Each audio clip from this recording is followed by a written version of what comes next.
Okay, and we're live. Welcome to the first official episode of Privacy Fridays and FightBack Cybersecurity here at the BounceBack Network. So magandang hapon po sa mga ka-BounceBack at sa mga ka-NADPOP natin dyan. Once again, I'm Sam Jacobay, one of the hosts of this show. Let me bring to you, my good friend. And of course, Kuya Titus Manuel. Magandang hapon, Kuya Titus. Ang ganda naman ng bahay mo. Ay, salamat. Kanya. Hiniram ko kinuna ko ng picture ng kapitbahay namin tapos nilagay ko sa likod. Ayan. It came out right. So, magandang umaga, Sam, no? Buti na hindi niya ako tinawag na lolo. Kuya, is good enough for me. Magandang gabi po, magandang hapon po sa inyong lahat, wherever you are. Tama yan, no? Kasi, Titos, marami nanonood sa atin ngayon, nasa ibang bansa, no? So, kaya talagang interested sila sa ating topic siguro ngayon, no? Cybersecurity 101. And we have a very, very great speaker today. Seasoned veteran. Alam mo, napakabait itong taong to, Titos. Alam ba yan? So, sinabihan ko lang siya kaninang maga na magsasalita siya ngayon at pumayag siya agad. So, ganun siya kabait, di ba? Okay, tawagin na natin. Kaya hindi na, sige, go ahead. Tawagin na natin para makakwentuhan din natin po. Ito, let's welcome to the BounceBack Network for the first time and on our first official episode, si Mr. Engels Antonio. Okay, marami pong hat na wini-wear. But tonight po, again, Engels is going to wear his head of innovation hat. Kasi sa mga conveners din ng NADPOP. So welcome to Privacy Fridays, Engels. Kumusta? Yeah, thank you very much, Sam and Titus. Okay naman, okay. Thank you for inviting me. We are honored. Diba? So, we are honored, Engels. Alam mo, Titus, pinaghandaan talaga ni Engels itong kanyang talk. Kasi nga, di ba, lalo na nga sa mga panahon na to, no? Na ang dami ng online ng mga Pilipino, di ba? So, almost 80% actually of the population are on social media. So, ang dami talagang nangyayaring kababalaghan online, di ba? Titus, Engels, ano? So, yan, post naman dyan, magandang hapon. Sabihin niyo, Cybersecurity 101 or 101. Okay? Titus, ikaw nagtuturo ka, di ba? Ano ba ang ibig sabihin pagka may 101 na yan? Ano ba yung mga numero na yan? Parang course number yan eh. So, normally, para mas maganda, ginawa nila ng 3-digit yung course. Hindi na course 1. So, para mas madali. Tapos kung meron ka updates, 101, 102, pag mas ng konti, 121, 122. So, yung parang naming conventional yan eh. So, that's how the school run it. Akala ko station ng radyo eh, di ba? So, parang radio station eh. Tamang-tama. Uy, alam nyo ito eh, kasi dalawa tong program na to, no? So simula muna tayo kasi majority of the program will be about cybersecurity. Tingnan natin yung updates galing sa National Privacy Commission for late last week saka this week. I-share ko lang to. So magandang malaman din ng mga kapwa natin, mga data protection officers, itong announcement na to. Ito po, kinuha namin to sa Facebook account ng National Privacy Commission. No? Meron silang announcement na ito pong announcement na to, they're extending the validity of all existing certificates of registration issued in 2019 and 2020 up to March 8, 2022. O Titus, kasama tayo dito, di ba? Kailan ka ba na-issue ng ano mo? So buti naman, salamat NPC, kasi ang hirap ngayon dahil nga, I think hindi pa yata nag-activate yung kanilang online registration system. So kaya ginawa nila to. Opo. Yapos po yung mga bago, sinabi rin sa announcement na, yun nga, sorry, nakatingin ako sa dito yung screen ko eh. Okay? For registration of new PICs, Personal Information Controllers, saka PIPs, Personal Information Processors. Yan, you can submit it by emailing dporegistration@privacy.gov.ph. Yan, hindi na po kayo kailangan magpuntang personal sa PICC, So, lalo na, siyempre, kung taga-malayo kayong lugar, di ba, DPO kayo doon, bago lang kayong appoint. By the way, yung mga bagong appointed na data protection officers, congratulations, So, yan. Titus, alam mo ba, nasa LinkedIn, may mga 700 open positions ngayon ng data protection officers. Dahil demand. Dami, very hot item yan when it comes to the HR. The HR is struggling to be able to find a new person for the organization. Talaga naman. So, I'm sure marami kang nare-receive na sa LinkedIn mo, Titus Engels, di ba? Yung mga nag-invite sa inyo, no? Nagpapahanap na actually ginagawa kami recruiter ni Engels. So, nagpapahanap sila. So, lumalabas para headhunter kami. Sana may referral fee naman, di ba? Pagka ganyan. Tingnan pa natin ibang announcement. Maraming updates sa NPC. Tingnan pa natin. Ito, ang sinasabi yan. Ito, isa sa pinaka-hot topic pa rin. The NPC is extending the submission of comments, suggestions, opinions, and other valuable inputs regarding the draft guidelines on administrative fines until 25th of June. Ayan. Naku, ito yung nakakatakot na paparating na, ano, di ba, na administrative fines. Ano? Kasi pwede kang penalize, for example, for one infraction ng up to 5% of your gross revenue, no? Di ba? So, masakit. Tama. Ito siguro talakayin natin to, no? Let's invite someone from the NPC. Baka si DepCom Dino. Siya kasi nakita kong nag-preside during the Privacy Awareness Week on the yung sa public hearing ginawa dun sa PAO on the day 1. Tapos ito pwede niyo ipadala ang comments at suggestions nyo sa legal.ntc@privacy.gov.ph. Ayan. Tito, ikaw, ano ba sa tingin mo yung dapat gawin? Tito, magbibigay ka ba ng input mo? Most likely that will be carried through Parang it's a universal acceptance already siya. So it's probably the most parang leveling up yan So mahirap kasi kung fixed fine siya tapos malaki yung organization. Kaya. Maliit na organization hindi kaya. So ang ginawa nila parang ni-level up. That's good kasi at least balance na siya. Kasi itong based fines on their gross revenue. Correct. In-explain nga ito yung Attorney Kiko Acero nung guest natin sa second episode na this is the fines imposed by the NTC. Hiwalay pa to doon sa penalties that will be imposed by the courts, diba? So, yes. Ikaw, Engels, what do you think? That's Anong right. tingin mo dito? I think this is a very good development, no? Kasi hindi siniseryoso Alam niyo, marami kaming organizations na naririnig. Para sa kanila, hindi talaga siya seryoso, wala pa silang DPO, no? Or some organizations believe that a privacy statement protects them from the entire thing, no? Parang ganun. I'll be discussing more about that later. May fine schedule akong ilalagay. Ayan, tama yan. Yeah. Hindi ko talaga yan dito May tip na si Engels. Correct. Ako, meron akong pilosopong tanong dito actually. Di ba, gross revenue mo, no, nung final mo na income tax, di ba? Ng company mo, correct? Paano kung lugi ka? So, very good question. Very fun question. Parang lugi, di ba? So, saan nila i-base yun? May lugi ka na nga, tapos magsasara ka talaga, di ba? Or, baka di ba, when you multiply something by nagiging positive. Anyway, pilosopong tanong, pasensya na po kayo. It's a Friday, happy Privacy Friday to everyone. Hindi natin kasama ngayon yung si Lito Aberia sa si Abit de la Cruz, ang ating mga co-host din. Baka meron silang Friday dates, baka kasama nila si Arnie Barcelo. Meron. Actually may meeting si Miss Arnie. Magandang hapon sa inyong tatlo, Nami-miss namin kayo dito. Engel, sabihin mo lang kung gusto maging mainstay ng baka magalit ang asawa mo pagka palaging Friday nandito ka di ba? So, yan. Tingnan pa natin yung ibang announcements tingnan pa natin. Okay, ito maganda rin to. Yan Si Abit nandito Dito na si Abit. Ano ba? Teka, ayun pala yes. si Abit Naku. Si Abit ang ating local celebrity talaga. Ayun naman sa ilalim pala. Pasensya na kayo, Abit, kasi yung ating tech ngayon si Sean, nasira yung computer niya kanina. Magandang hapon, Abit! Magandang hapon po, barkadang Abit. Good afternoon po. Tito, ano ba yun? Tito Kuya Titos. na, Tito pa. Kuya na, Titi Lolo. Kuya na, Tito Tama yan. pa. Mamaya subukan natin pumasok si Lito Aberia. Hindi ko pa nakita yung face niya. Abit, kumusta yung linggo mo?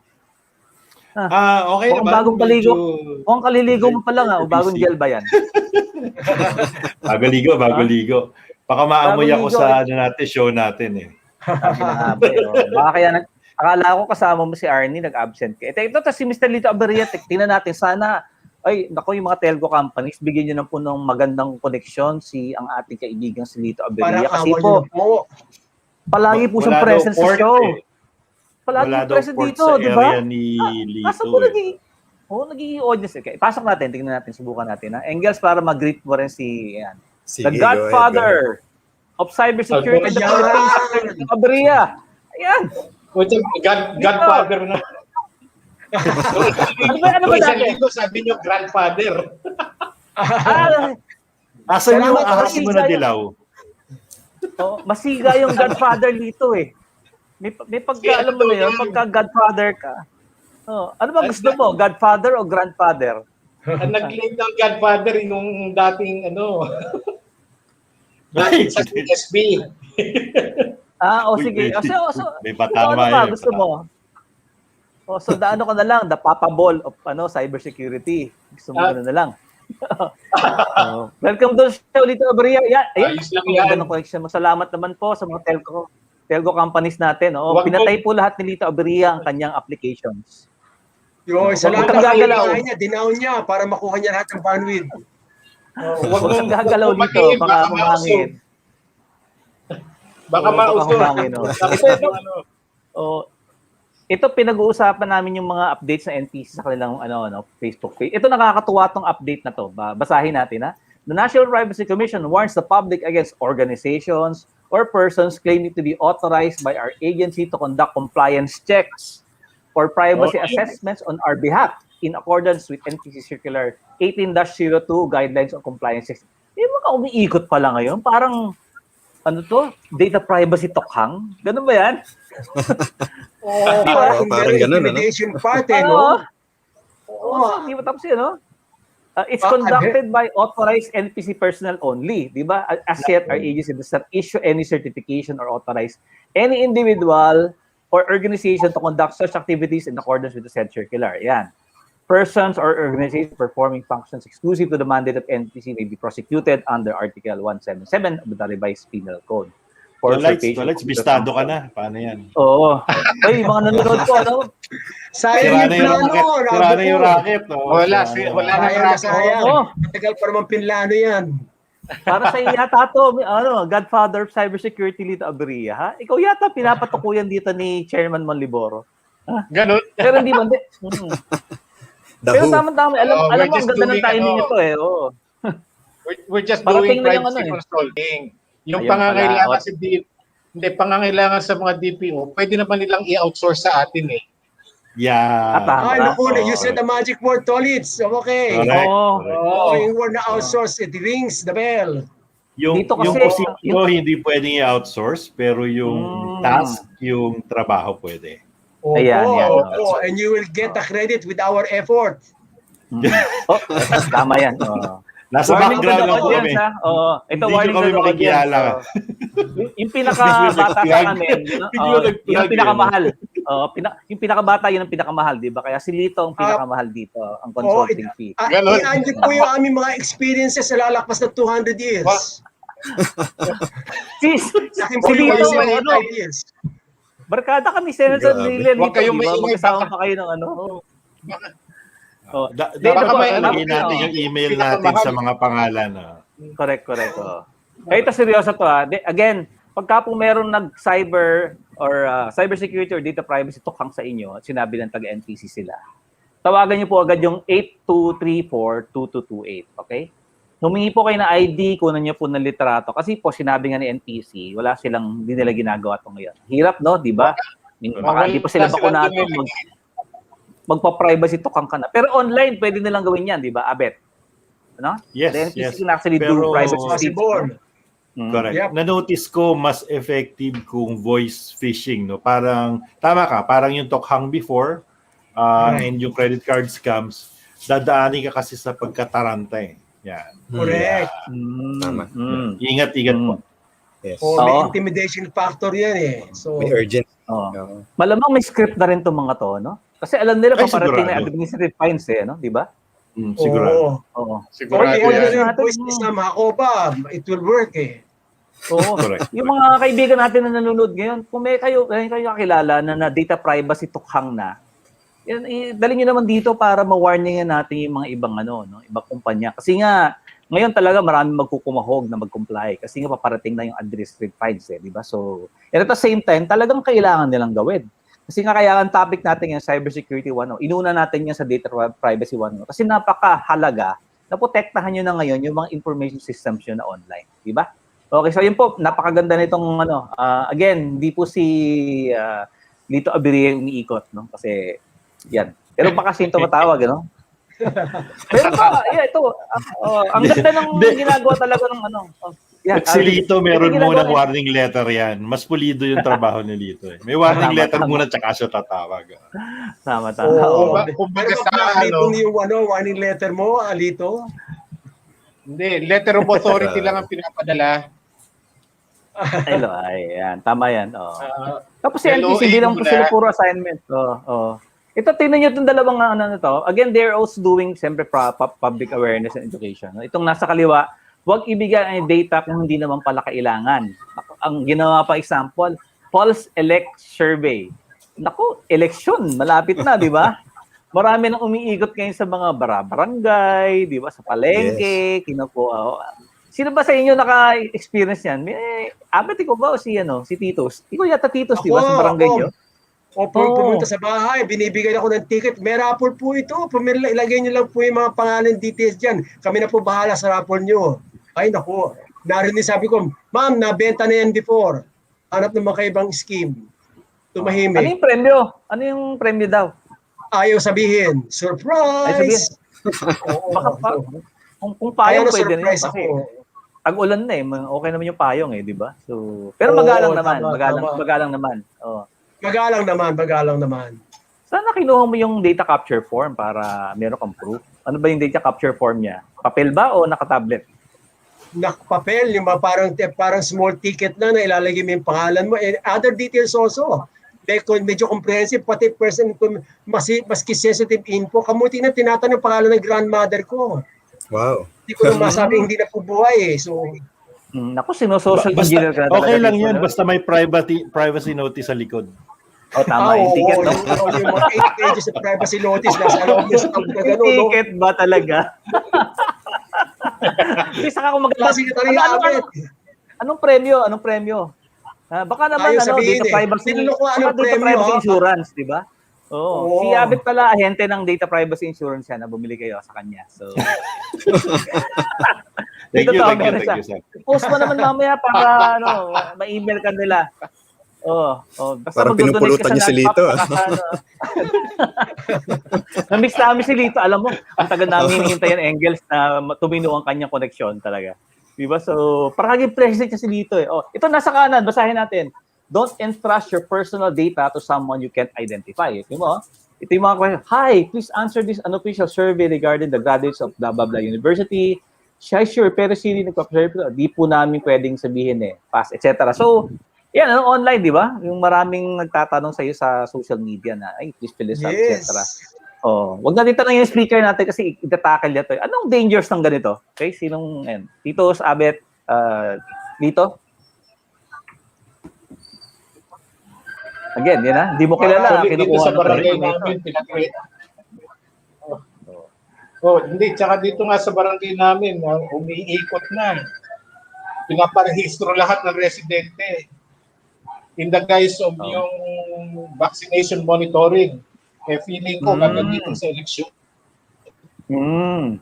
May tama din naman may tama din ba na kunin na information mo, di ba? Meron naman legitimate purpose, di ba, while they're doing it. Pero again, sila ba talaga authorized representative ng LGU?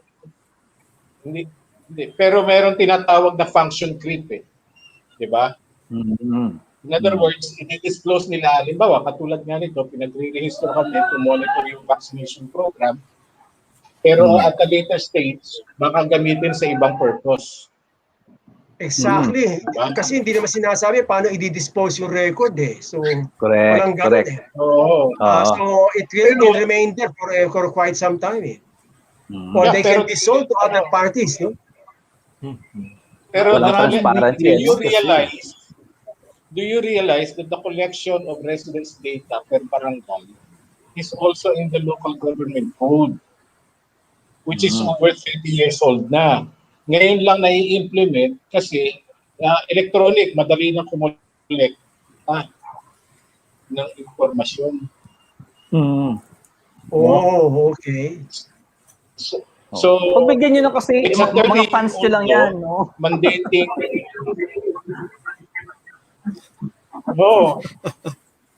Pero yung problema natin is the danger of function creep. Sige. Babalikan natin yan mamaya, dito. Ito, malapit na tayo matapos. Umiinit ang usapan dyan. Ito. Si NPC, pinromote niyo sa kanyang Facebook page, yung call ni PSA sa PhilSys, So, in-identify ni PSA yung mga areas na pwede na magkaroon ng online booking appointment yan sa Region 1, Region 2, 3. Marami na rin mga cities, Saka, Region 3 yan, sa Nueva Ecija, Pampanga, Tarlac, Zambales. Yan. Region 4A, Region 5, Region 5. Yan. So, yung Philippine 6, 7, National ID saka 7. registration. Ito, PhilSys to eh. So, sino ba sa inyo nag-register sa PhilSys?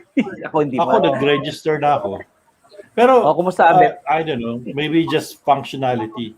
So, hindi ba kung available na yung online booking appointment since they already have our information, hindi naman mag-text na lang sila, di ba? Right. Sa mga naka-register. Nag-register na ako, yes. Pero wala daw available sa lugar ko. Ikwento mo na lang experience mo pagka nagkaroon ka na, di ba? Oo. And siyempre, plano natin imbitahin si PhilSys dito sa ating show kasi nga, we'd like to know what's their plan in protecting the mother of all databases at Paratech, no? Ito pa, may isa pa, yan. Ito yung importance. Ito, related din doon. No? So, the National Privacy Commission reiterates the importance of responsible disclosure of personal information of Social Amelioration Program beneficiaries, SAP. Again, di ba, ito isa sa mga programa, ito yung pantawid, di ba, by the DLT. The NPC calls the attention of LGUs and governments to safeguard their constituents' personal information collected in the course of providing SAP financial assistance or SAP financial assistance. Di ba, ang unang circular 2016, di ba, yung compliance of government agencies on the DPA, no? So again, inuulit naman dito. Hindi ko alam kung may report ng NPC on the status of government agency compliance. So, I haven't seen it yet. Pakatanungin natin siguro. I haven't seen it yet too. Wala yan. Wala pa yan. Naka-experience na ba kayo, Sam, na kumuha ng ayuda? Siguro hindi nyo na kasi kailangan, no? Hindi, kasi merong nagbabahay-bahay, which is good. So, papipirmahin ka ng papeles with your personal information, sign in, ito na yung pera. So, I was just thinking, no, na human personal standpoint, andyan na yung pera eh. Ito na, ilabot ko sa'yo. Siyempre, the data with the money. Sige, perma na lang, information na lang. Kasi hindi mo nga hahanapan ng privacy notice. Pero, the weak link kasi sometimes yung privacy notice, pero kung electronic, mas madali i-track. Pero kung manual, anybody could photocopy, kung sino man doon sa chain nung naghawak ng papeles, right? That's also possible gaps na I guess mahirap kontrolin. Probably the right term for it. Pero may value exchange na eh. Nagpalitan ng di ba? I mean, kinuha mo na yung pera, binigyan mo na yung data mo. Right? So, yun, nagkaroon na doon eh. Meron kasi nabanggit na, meron nag-post in the past na nilagay yung pinost sa newspaper, yung mga listahan ng taong tumanggap, yung mga families nakalagay doon, yung pangalan tsaka magkano. So basically, that was a violation already. Pinunanan ng National Privacy Commission yun. After a while, tumahimik muna. But the thing is, nandun na yung data now is circulating. So it's there already in social media. So wala nang bawian yun eh. Pera ka na pala, bayaran mo na yung utang mo. Tama. Ako palagi kung pagka nakakita ko ng ganitong and it's a government agency, tutumpukin mo yan eh. Aakit yan. Sino ba talagang owner nito? Who's the PIC? Who's the controller of this, di ba? This SAP, And then, unang tanong, siyempre, may DPO ba yan? Di ba? Yung the basic, let them run to the 5 pillars. PIA ba yan? PIA ba nila tong LGU, for example, di ba? Collect information. Meron ba silang data sharing agreements with the LGUs, for example? Para yun ang wala di ba? Hindi ko actually nakikita pa yun sa NPC. That they'll be as diligent as they are with the private sector compared to the government peers. Maganda siguro i-benchmark, di ba? Ano ba yung level of compliance ng government versus the private sector, di ba? Kasi dun sa fines yung administrative fines, hindi na makasamang government. Siguro. Di ba? Sige nga. Dapat siguro, let's test the waters. Tingnan natin. Let's test the waters. Siguro sa LGU natin, sumulat tayo FOI, no? Kung nag-PIA na ba sila? Di ba? About this, itong mga data collection nila. Correct. Sige. So baka pwede nating i-test yung waters. Ang common complaint talaga mga barkada is yung mahigpit sa private sector pero sa government bahala na Diyos eh. So we have to be able to mention that we balance things, no? Mas malaking data ang kinukuha ng government sector kasi sa private sector. Yes, that's true. So, and Galing nga, also, again. very loose ang protection system nila. So, no one's even auditing. So, we don't know what's happening with the data ng public sector, no? So, hopefully, one of these days, maayos po yan. Yeah, we're praying for that one. Hopefully, in time, maayos siya. But in the meantime, we're worried, no? Because our data may be in someone else's pocket or computer. That can happen. Again, malapit na ang 2022, di ba? So makaiba na. Yan, ito yung huling update dito sa NPC.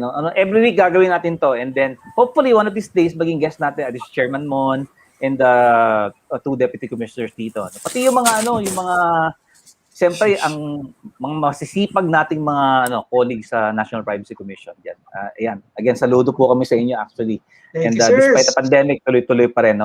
But yun nga, marami kaming tanong, pasensya na kayo para kasi kaming media talaga dito. But ito na, hindi na natin papatagalin pa kasi naghihintay ang ating panauhing pandangal. Ayan. So, tayong apat ay magpapahinga muna. Pwede tayo mag-post ng link dun sa ating mga social media page para naman marami rin makapanood nito, not just sa live but pati sa replay. Again, i-welcome po natin again ang ating kaibigan si Engels Antonio. Okay, siya po ay Head of Innovation at NADPOP and one of our conveners. Ayan, nagpa-unlock po siya ngayong araw para turuan tayo ng Cybersecurity 101. So, 101 minutes po siyang mag-present kayo. Ganun ba yan? Hanggang madaling araw po tayo dito.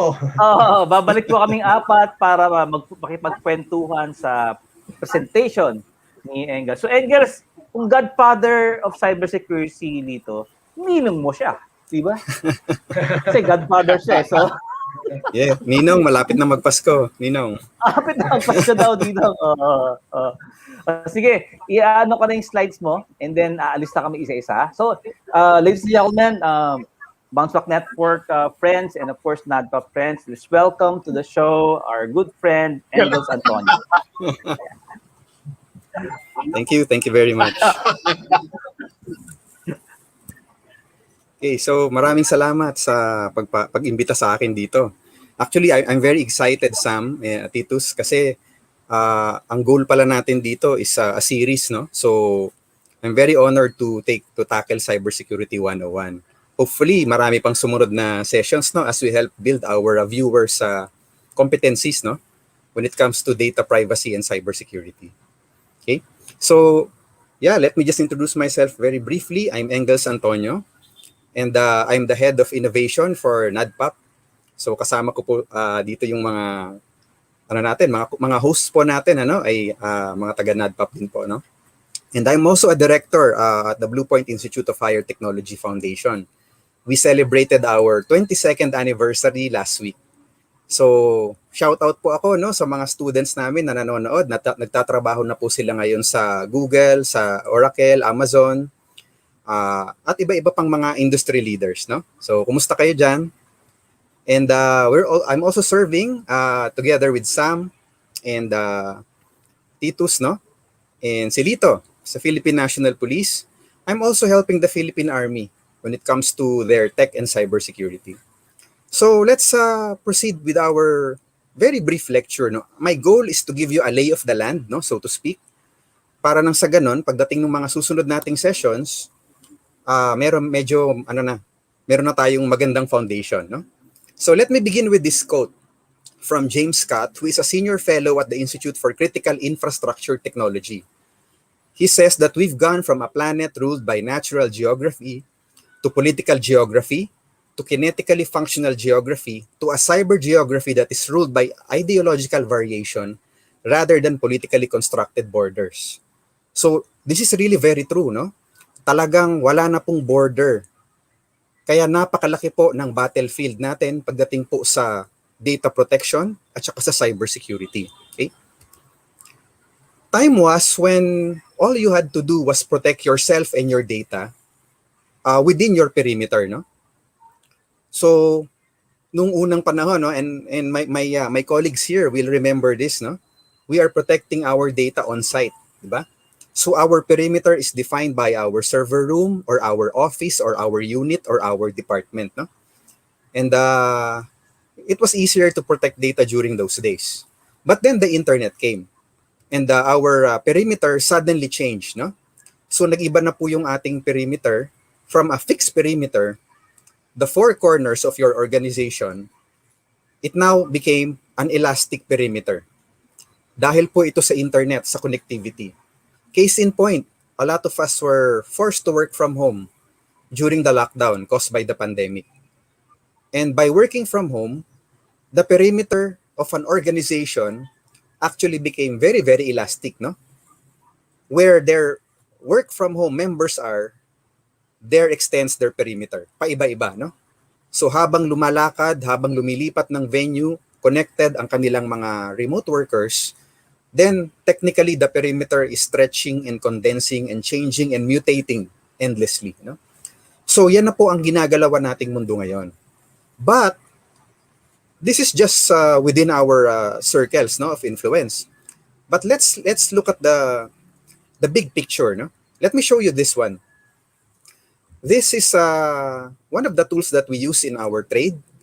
This is a real-time cybersecurity attack map, no? So we have been collaborating with different organizations. We have been sharing data with the goal of producing a real-time visualization of the incidents, no, occurring in almost real time. We want to call it real time, no? Konting-konti lang naman ang delay nito.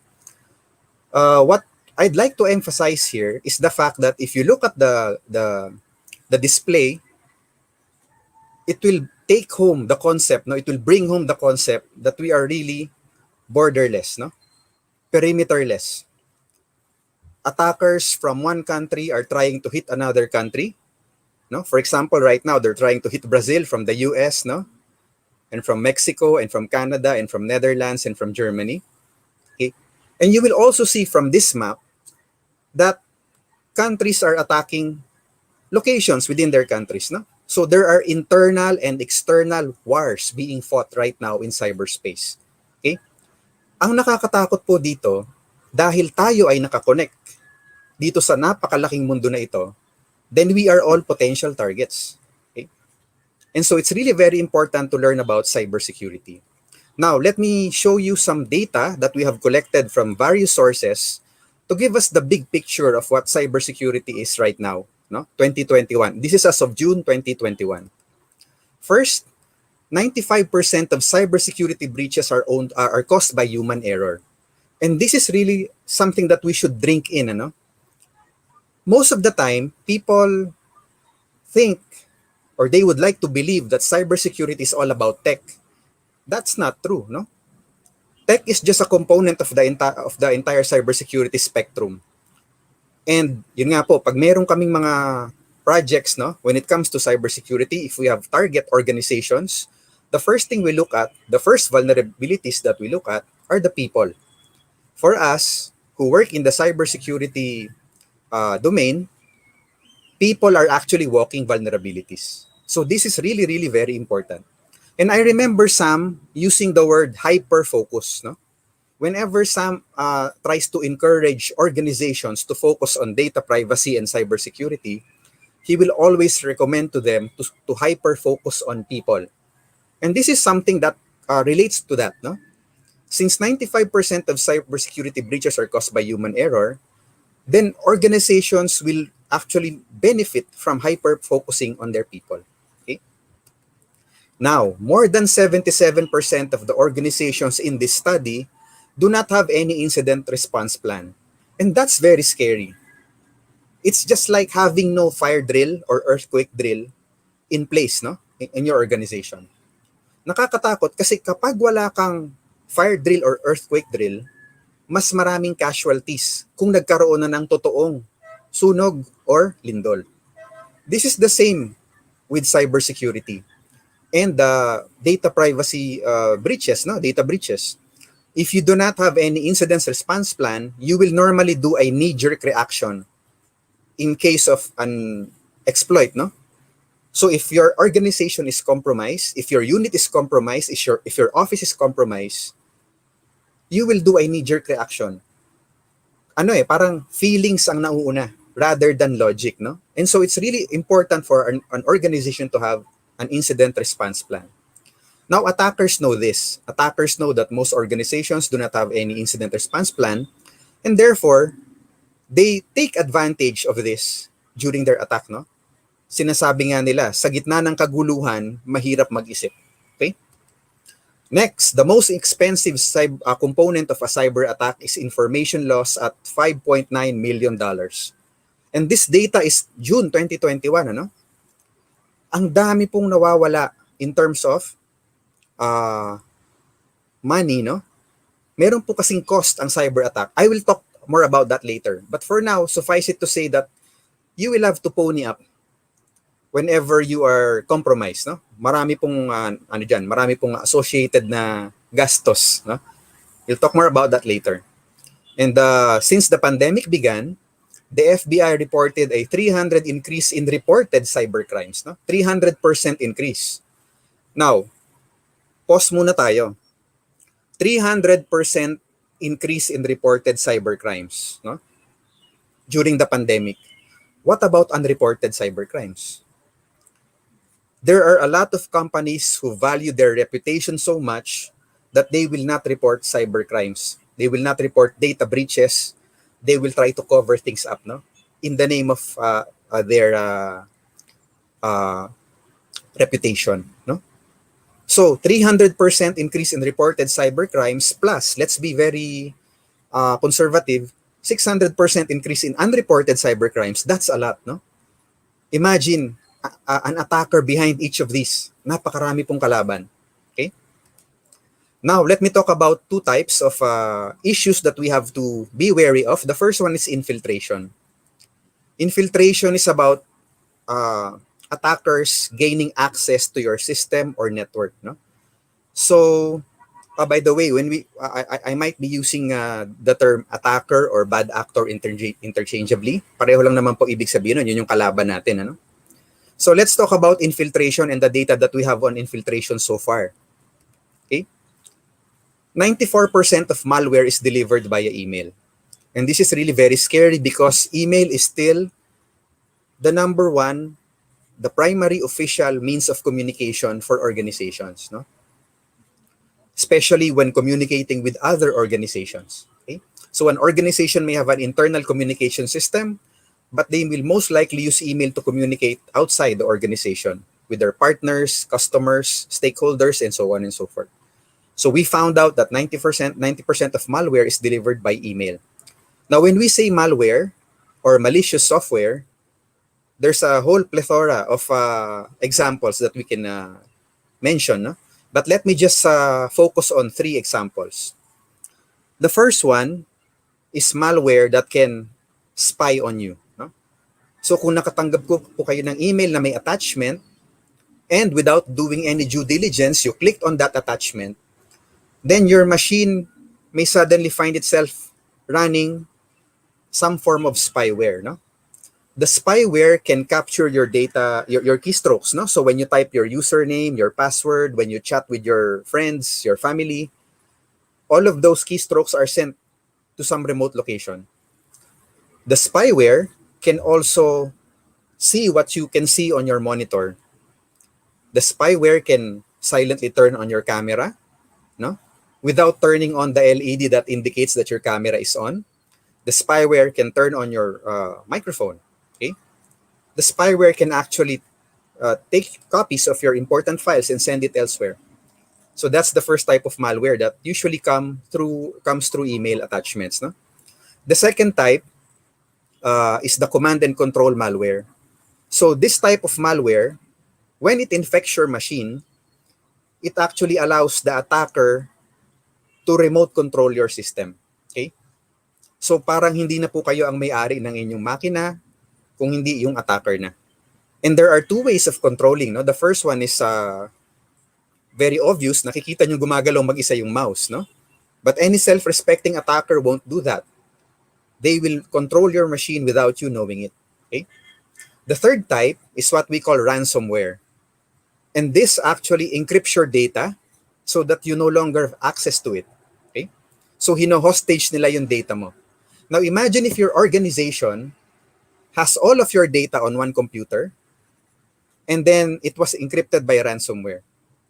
So anong mangyayari? Wala ka ng access sa data. Okay? And you have to pay in order to have your data decrypted. So all of these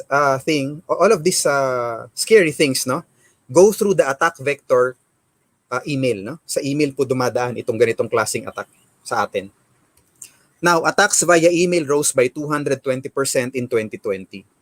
Meron po kaming secure email service na ang pangalan ay Cartero, is the code name, no, Cartero. And we are monitoring data, no? We've been monitoring data for several years now. So alam na po namin yung statistics, no, ng attacks, ng spam. We know what months spam will become very high. We know when the quiet months, no, for spam are. It's very interesting to note that during the lockdown last year, attacks via email rose by 220%. So we correlated that with the duration of the lockdown, specifically in the Philippines. Ayun po, no, nagmatch siya. Because so many people lost their regular income, they were now forced to turn to cybercrime, no? And one of the easiest ways to join the cybercrime bandwagon is to try to attack via email. Just send the malicious emails, no? And ito pa ang nakakatakot, no? 1 in 13 web requests lead to malware. So it's really very important that people practice secure browsing, no? Huwag punta kahit saan-saan. Do not use your work device for personal browsing and vice versa. Because you may pick up malware somewhere, no, without knowing it, and then inadvertently infect your entire organization. Okay? And the average ransomware payment rose from 33% last year to $111,605, no? So medyo mahal po ang sinisingil pagdating sa ransomware. When these attackers encrypt your entire hard drive, they will ask you to pay, no? And ang nakakatakot po dyan, meron pang mga conditions. We will delete a random file every 30 seconds. Okay? Or we will delete 10 files every hour. Or we will leak to the internet 10 photos every 30 minutes until you pay us. So ang dami po sakit sa ulo ng ransomware attack, no? And so a lot of organizations are forced to pay. Okay? And a business will fall attack to a ransomware attempt, no, every 11 seconds. So makikita nyo nga, no, na kung titignan natin yung ating mapa na iniwang kong umaandar, you will see that attacks are really going on 24/7, no? Iba na po kasi ngayon dati po usually ang tinatawag namin naka-sniper yung mga attackers, no? They will really try to hit specific targets. But now, because bandwidth is very, very cheap, no?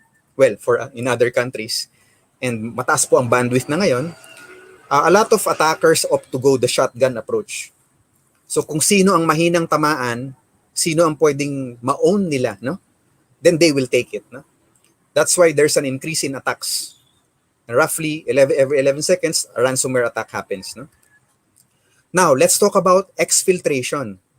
Once the bad actor is able to enter your system, no, primarily nga through email, no, but I'll be talking about other types of attacks na later on. But once they have entered your system, what they normally do is exfiltrate, no, or move data out, copy data away from your system and onto a remote location, no. Now, data breaches exposed 36 billion records in the first half of 2020. That's a lot, no? Napakarami. But wait, there's more. Just this month, no? June 8, if I'm not mistaken, which is the anniversary of Bluepoint, by the way, a file containing 8.4 billion passwords was uploaded to the internet. Think about that, 8.4 billion passwords. How many people worldwide are now online? According to the latest survey, 7.85 billion. And therefore, mas marami pa pong yung password na nileak kaysa sa total number of people who are currently online, no? And that's because there are multiple accounts, no? Some people have multiple accounts, or most people have multiple accounts. So this archive, this password file is called RockQ 2021. And RockQ is actually released every year. So definitely it gets bigger and bigger every year. And so we caution people, no, we actually recommend to them the change your password this month, just in case your password is already there. Okay. Next, very, very scary. Personal data was involved in 58% of breaches in 2020. More than half, no, of these 36 billion records which were breached involved personal data. And that's really very scary because personal data can uniquely identify a person. It doesn't have to be a name.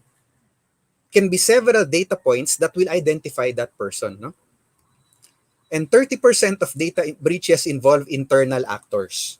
When we say internal actors, these are people who are part of the organization which was breached. No?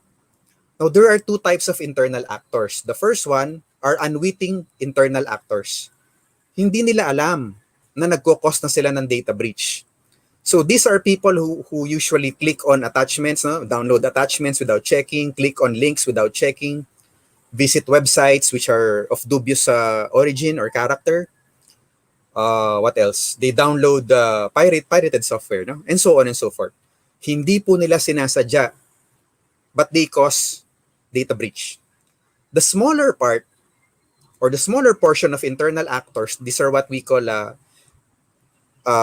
agents. No? Sila yung mga sadya silang nag-exfiltrate ng data.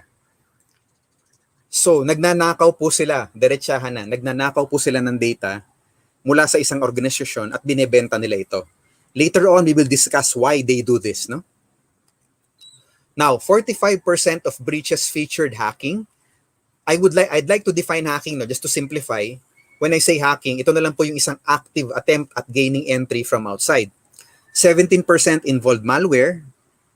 We discussed this during infiltration, no? Sending data para sunduin po mula sa loob yung vulnerability o yung malware. No?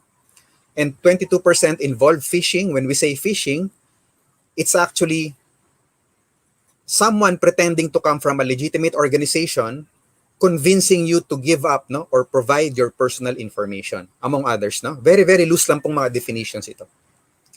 Now, the average cost of a data breach last year was $3.86 million. The large part of this $3.86 million was in payment for ransomware. No? Marami po talagang nagbayad ng ransomware last year. And another huge portion of this $3.86 million were paid in fines. No? Marami pong iba't ibang batas na meron pong karampatang fine para sa iba't ibang infractions when it comes to data breaches. No? We will talk about that later. And this is very important. The healthcare industry incurs the highest average data breach cost at 7.13 million. Healthcare po, no? Tuloy natin. More than 93% of healthcare organizations experience a data breach in the past 3 years, and confirmed data breaches in the healthcare industry, as we can see here, no? Ano yan? Talagang healthcare ang focus natin, ang focus ng mga kalaban, no? And bakit? Bakit ganon? Okay? Healthcare is actually the third most saleable item in the dark web. Malaki po. For example, let's compare, no? If I were to sell an email password, no, of someone on the dark web, I might fetch $100 for it. But if I were to sell health information of a person, no, one person, then people are willing to pay up to $100,000 for that particular information. So malaki po talaga, kaya talagang gustong-gusto nila, gold mine ang healthcare information. Now, this is also very important to note that the remote work has increased the average cost of data breach by a lot, no? And the remote workers have caused a security breach in 20% of organizations who turn to remote working or work from home. Bakit, no? Alam naman natin to, pero let's just say it outright, no? The home is not protected like the workplace, okay? There are some homes that are well protected. There are some homes that are more protected than the workplace, but in general, your workplace is more protected, usually using enterprise technology compared to the home. No? And so, attackers took advantage of this. Kung ako po ay isang attacker, I will case the target organization. If I find that that target organization has premium security, I will now look for people working from home within that organization and simply attack them. It will be easier, it will be less costly, it will take me less time. Okay? And so we have to be very careful as remote workers. We have to be very mindful, no, of our security. And as Sam and Titus mentioned, they're actually planning sessions also for how to secure your home. So stand by, no? Lagi po kayong mag-subscribe sa channel na ito. Okay? Now, let's talk about opportunities, no? Let's not just focus on the negative, but let's talk about opportunities. Number one, the worldwide information security market is forecast to reach 170.4 billion next year. So companies, organizations are willing to spend for security. Naka-budget, no? So sa mga budget nila next year, they say, we will spend on security. And that's good news for cybersecurity professionals, no? Next, the demand for data protection officers has skyrocketed and risen over 700%. Pinag-uusapan po kanina ito, no, nung nag-start yung program natin, di ba? There's always a place for data protection officers, no? Sobrang dami pong need para sa DPO. And there was a 350% growth in open cybersecurity positions from 2013 to 2021. Alam niyo po, ang isang ekspertong totoo, okay, a true cybersecurity expert will always have a job. A legitimate cybersecurity professional has 0% unemployment rate. And they actually earn anywhere from $2,870 per month, no? That's about 138,000 pesos. Up to $17,917 per month, or around 865,000 pesos, no? And since cybersecurity is here to stay, it's, I think, safe to say that these amounts will increase year after year until we are able to fill the need, no? Sobrang laki po kasi ng demand. Speaking of demand, there are 4 million unfilled cybersecurity jobs globally. So ganun po talaga karami ang pangangailangan ng cybersecurity. You know what, no? Most of the people I talk with regarding cybersecurity, they have the same complaint. And girls, we're having a hard time filling positions simply because people who proclaim to be cybersecurity experts, when we test them, we find out they are not real experts, no? So hindi nakakaintindi ng protocol man lang, no? They don't understand basic foundations of computing. So all of these self-proclaimed experts actually add to the problem, no? To the shortage of cybersecurity professionals, no? So hopefully nabigyan ko kayo ng idea kung ano yung nangyayari ngayon, ano, sa ating global, ano. This is the global landscape for cybersecurity. Okay? Now let's connect this with the privacy, no? Data privacy. According to Larry Ponemon, who's the chairman of the Ponemon Institute for Privacy and Data Protection, a data breach is about both privacy and security. And security is very important because you can't have privacy unless you have good security. And so I salute, no, the organizers of this show for actually making cybersecurity a foundation. Pag wala po ito, mahihirapan po tayo sa privacy. Okay? If you do not put a premium on security, then there will be costs later on. Let me talk about that. Okay? If you do not have good, acceptable cybersecurity, then you will have economic costs, no? There can be theft of intellectual property and corporate information, no? Mga proprietary information ng organization nyo. And you will have to look at the cost or deal with the cost of recovering data and repairing damaged systems. There's also reputational costs, no? Consumers can lose their trust once they found out that you experience breaches.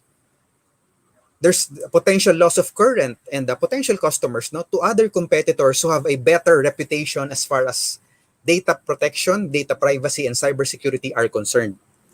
And there's negative media publicity, no, from traditional and online media. So sabi nga nila, no, it takes 20 years to build a reputation, one cybersecurity incident to lose it. Okay? And there are regulatory costs. There are fines and penalties and sanctions imposed by various data privacy and cybersecurity laws and regulations. I listed some of the laws and regulations which are being practiced worldwide, no? But I'd like to focus on our local Data Protection Act, no? Ano po ang mga costs pagdating dyan? Okay? So, pinag-usapan natin ito kanina sa umpisa ng program. I created a table here so that everyone can be aware of what the infractions will cost, no? Organizations if they do not practice data protection. Okay? So if you look closely at this table, you will see that infractions against general privacy principles of transparency, legitimate purpose, and proportionality, or failure to comply with conditions for consent, or violation of data subject rights will actually be meted out with a fine of 1% to 5% of the annual gross income of the past year. Gross po ito, ha? So there are some organizations, no, which actually closed because of this. Hindi na kinaya. So, yung tanong po ni Sam kaninang tanong pilosopo na paano kung lugi? Wag na po nating isama yon, ano? But the point is this. 1 to 5% of your annual gross income is a very large amount. Okay? The same goes for failure to implement appropriate measures to protect the security of personal information, no? And third parties, no? So it is actually an organization's duty to inform the third-party providers about the DPA. And failure to report a breach within the required time. Okay? So some people try to conceal the breach, hindi nila na-report agad-agad, okay. 0.5% to 3% of the annual gross income. No? One of the best practices that you can do as an organization is to actually compel your third-party providers to be DPA compliant, no? Before you deal with them again. Pwede po yan, ano? Napakagandang best practice yan. Marami pong magagaling na DPOs na gumagawa niyan. Karamihan po ng mga DPO na binabanggit ko ay members po ng NADPOP. Okay? Failure to register is 50,000 to 100,000. Failure to comply with any commission order, okay, is 50,000, not exceeding 50,000 plus other applicable fees. Ito na po ang nakakatakot, no? There's also criminal penalty. Unauthorized processing, 1 to 6 years imprisonment, no? Acts due to negligence, 1 to 6 years imprisonment. Plus anywhere from 500,000 to 4 million pesos. Okay? Improper disposal of information, tinapon lang sa labas, may nakapulot, 1 to 6 years imprisonment or a fine from 100,000 to 1 million. Unauthorized purposes, yung sinasabi ni Lito kanina, no, na iba yung paalam na paggamit pero ginamit pala sa ibang bagay. Okay? 1.5 to 7 years imprisonment and 500,000 to 2 million. Okay? Intentional breach, these are for the internal actors who sell data to gain a profit, no? 1 to 3 years imprisonment and a fine from 500 to 2 million. Now, this is very important. The next one is the concealment of data breach. Naku, sobrang dami pong organization na nagko-conceal ng data breach. Ayaw nilang malaman ng iba. Okay? Well, guess what? If the NPC finds out, then you will face 1.5 to 5 years imprisonment and a fine of 500,000 to 1 million. Wag na pong i-conceal. Let's report so that we can take action, no? Then there's malicious disclosure, which merits the same, unauthorized disclosure, and a combination of acts, no? So, ano po ito? Add-on, no? Pwede tayong mamulubi dahil lamang hindi tayo nag-practice ng proper data privacy and cybersecurity hygiene sa ating mga organizations. Okay? Now, what will it take to protect yourself, your data, and your organization from attacks? No? Anong gagamitin natin? Alam niyo po, sobrang lawak ng cybersecurity. And that's why I'm really, really very glad that this organization is sponsoring weekly shows, no, regarding data privacy, data protection, and cybersecurity. Sobrang dami po no? But let me just focus on the fundamentals, no? Since cybersecurity 101 pa lang naman po tayo. I will focus on the fundamentals, and hopefully the succeeding speakers will build on this, no? All of these fundamentals. First, you protect yourself through education. I cannot overemphasize this. Education is the key, okay? Data privacy, data protection, information security, and cybersecurity cannot be dealt with by feelings. They have to be dealt with by data. You should have to be educated, okay? So sinasabi ko lagi, no, every time I'm asked to speak about cybersecurity, education is the key, okay? Next, anticipation. Learn how to anticipate what the attackers will do, because it's not a question of if, but when you will be attacked. Next is detection. Okay? Be prepared to detect. Once you have anticipated the various attack vectors, the various possible entry points, be prepared to detect any form of intrusion, any form of unauthorized access. And reaction. Have a proper incident response plan. Map out the steps that you will take on how you will react. Okay? Actually, I prefer the word respond, no? Because reaction is usually associated with something knee-jerk. But response is actually something more positive, no? So reaction or response, those are the terms that we can use, no? How do you respond to the attack? How do you respond to the breach? Okay? And then resilience, no? Whether or not you are attacked, make sure that your organization, your assets, your people are all resilient. Okay? And this is easier said than done. Okay? But taking these 5 pillars, you can actually start your first step towards cybersecurity culture. No?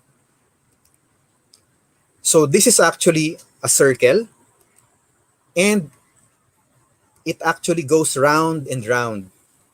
You do not stop with resilience. You educate yourself again. Okay? There's this trivia, no, that says tech or IT improves every 8 seconds. And therefore, you need to educate yourself over and over again to anticipate new threats, no, which we call zero-day threats, to develop detection systems for these unknown threats, no, to develop the proper response and ensure the resilience of your organization against cybersecurity attacks and data breaches. Okay? So let's keep this in mind, no? Education, anticipation, detection, reaction, and resilience. You will be hearing more about this, no, from our succeeding speakers in the future. So stay tuned again, ano, to this channel. Okay? Now, let's talk about the landscape when it comes to the war, no? Yung ano ba yung battleground natin? Kanina tinignan natin yung the lay of the land, no, in terms of the global situation. Now let's look at the battleground. Okay? The battleground is what we call the web. Okay? Some people call the web the internet. It doesn't matter, but if it is a very vast ocean, which is actually for the most part hidden to most people, no? The surface web is actually 4% of everything. And usually people stay in the surface web, no? Tayo po, anything that you can Google or Bing or DuckDuckGo, anything that you can search using your favorite search engine, they are part of the surface web. And this is actually a battleground in terms of cybersecurity, no? So this will include websites, no, your corporate site, okay, your landing pages, anything that can be seen on the internet without requiring any form of login or authentication. So that's one battleground, okay? The next battleground is what we call the deep web. The deep web makes up 90% of the web. It has many definitions, no? But let me just simplify this. The deep web is where you cannot go if you are not a member of it, no? Therefore, you need authorization and authentication. Kailangan pong may login tayo. Example, you need to log into your Gmail account in order to access your email. So technically, Gmail is part of the deep web. You need to log in to Facebook before you can see the timelines of your friends, no? So technically, Facebook is also part of the deep web. Okay? Medical records, for example, of hospitals which are accessible online by authorized people, it's part of the deep web. Military records, criminal records, police records, which can be accessed through the mobile phones of authorized people, they're part of the deep web. Okay? It's also a battleground when it comes to cybersecurity. Nandyan po ang data ng organization nyo. Nandyan ang data nyo. Okay? And so people, attackers are actually trying to hit the deep web also of your organization. And finally, we have the dark web. This is another place where you cannot go to without, but this time without using special equipment, no? So kumbaga sa drawing natin, pwede kang gumamit ng bangka sa surface web, pero kailangan mo ng submarine sa dark web, no? So you may access the surface web using a boat, but you need a submarine to access the dark web. In this case, your boat is your browser, Chrome, Firefox, Brave, Opera, Edge, no? But in order to access the dark web, your submarine is a browser called TOR browser or something similar, no? TOR stands for the onion router. There are other browsers, but if you'd like to get your feet wet, you can install TOR browser to access the dark web, no? This is another attack area, okay? So what do you do in order for you to be proactive, no? Remember, you educate, you anticipate, okay? What do?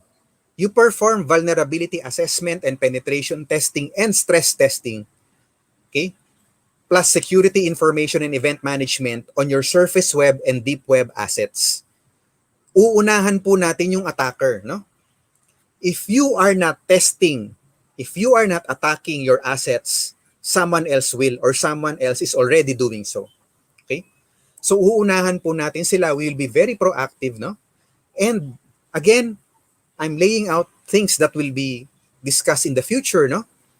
We're looking forward to topics about VAPT or vulnerability assessment and penetration testing and stress testing, no?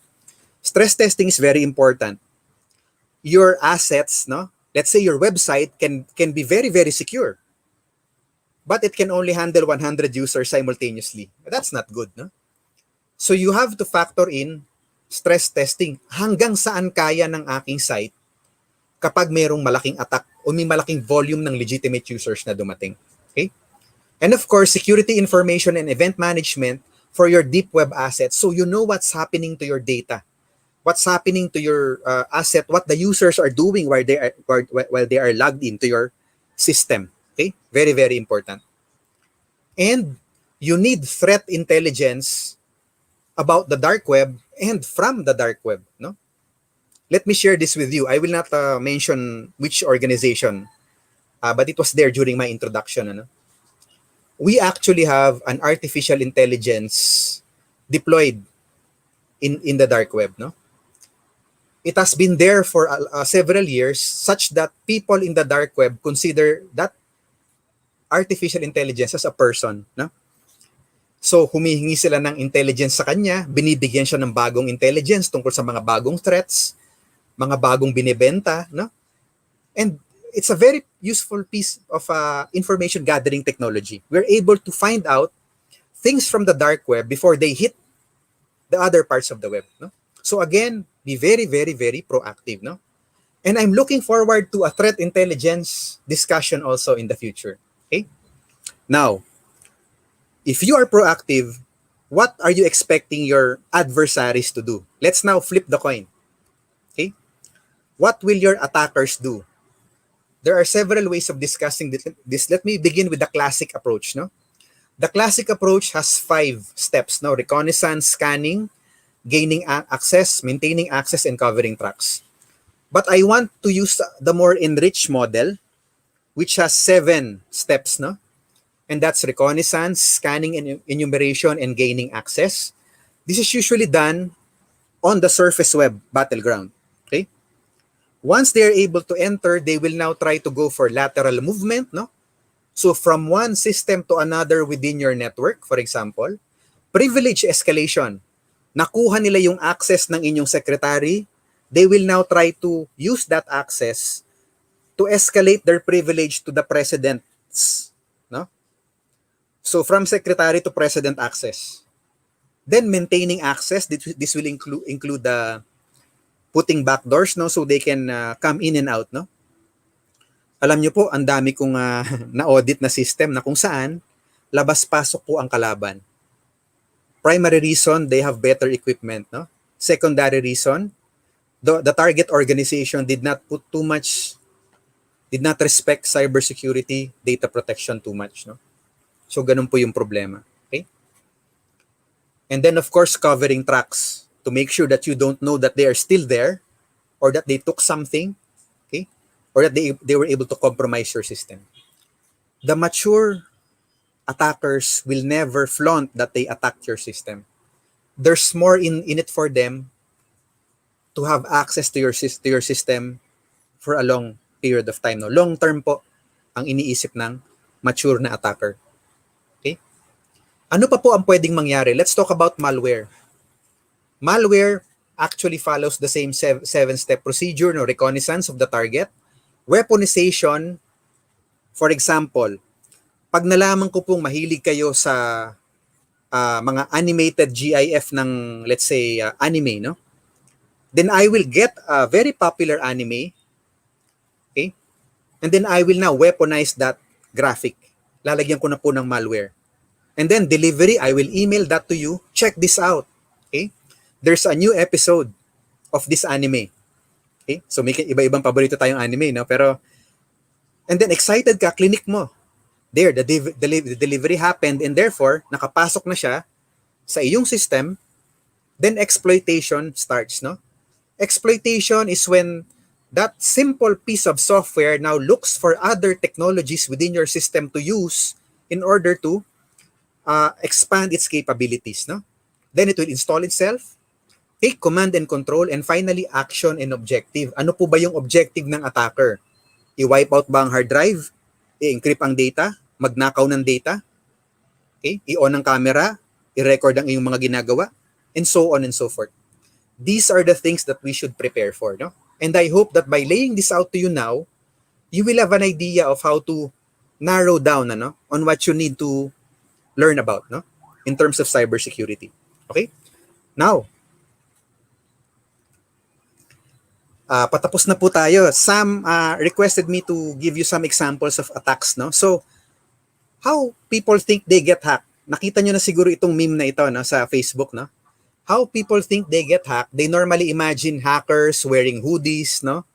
Typing on their computers all day, typing code, typing on the terminal. Well, true, there are attackers like this. But how they really get attacked is by providing personal information, no? Nakakita na ba kayo ng ganito sa internet, sa Facebook, sa social media? Meron pong post, no? Name a song that takes you back to your high school or college days. Oh, gusto ko yan, no? Type ko, no? And then the hacker already places your generation. Anong generation kaya ito? May idea na ako based on the song. Kailan sumikat itong kanta na to?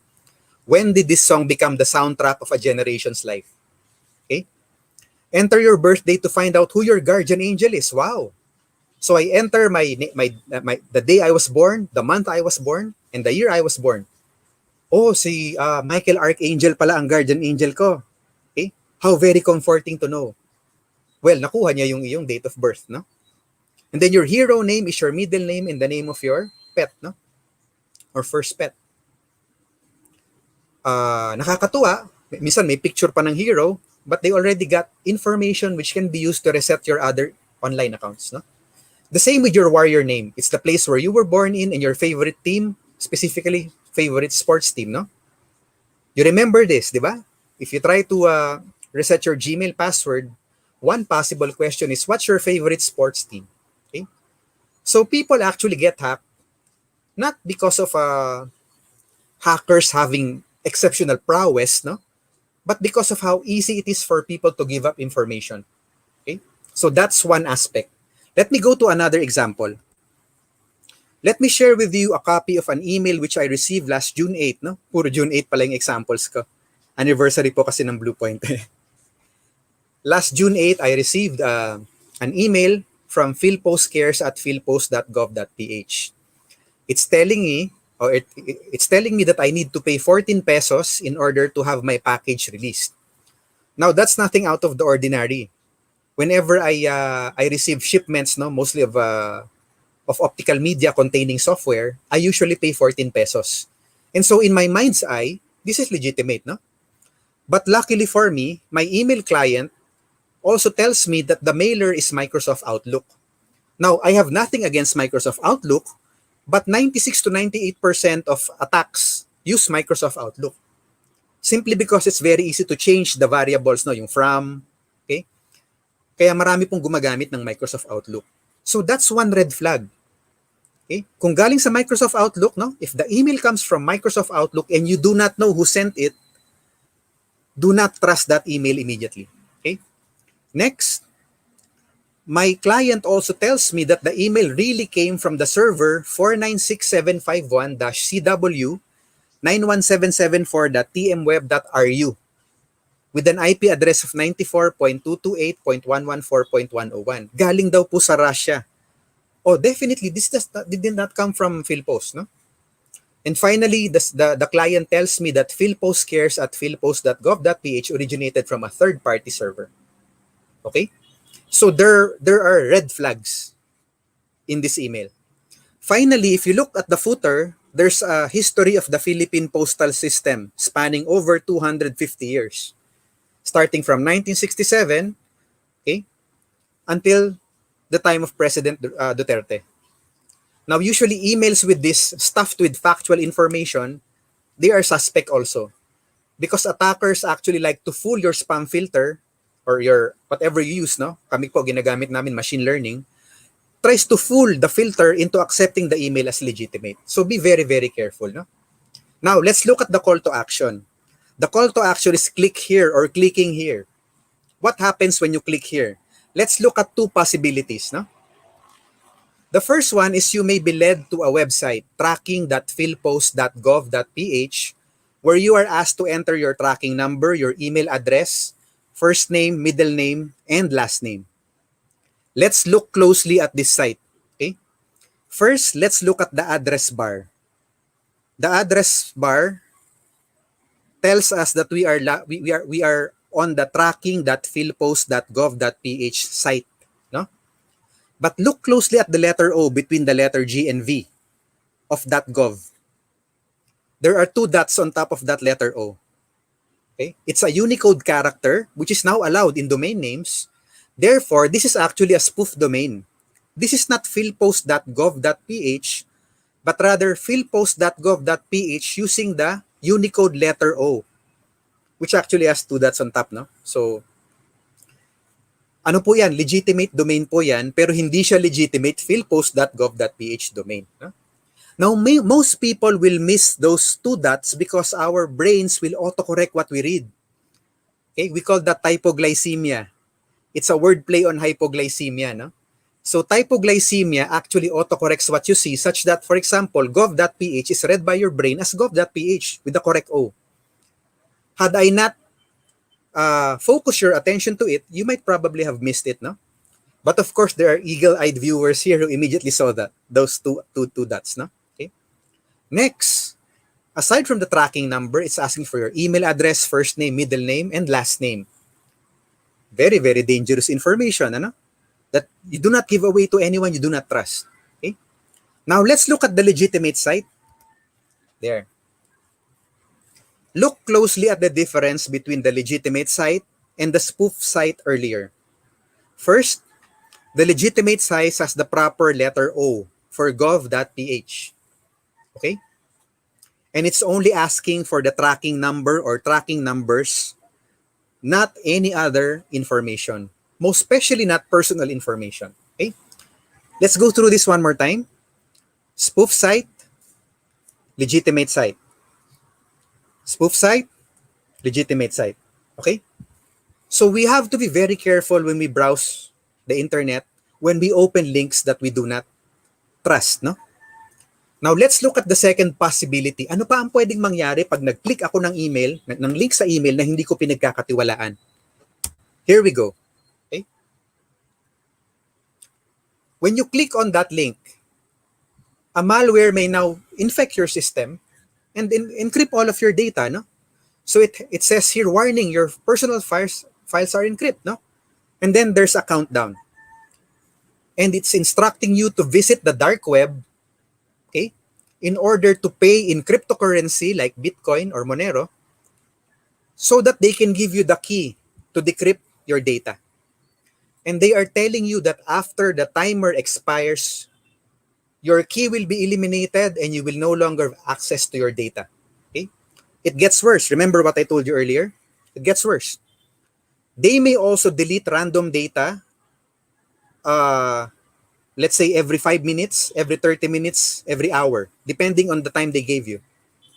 Or worse, they can leak data out onto the surface web, no, public internet, every 5 minutes. So it gives you an added incentive to pony up, to pay, no? And it's not cheap, okay? The latest ransomware that we dealt with, they were asking for 118,000 pesos to decrypt the data, no? Now, the problem is this. Some companies do not have that much money, and so they just lose their data. Some companies do not, they refuse to pay because they have backups. But the problem is the backup is not current, no? 2 months old na yung backup. So they can only restore 2 months worth of data. They have to reconstruct or gather again the 2 months data that they did not back.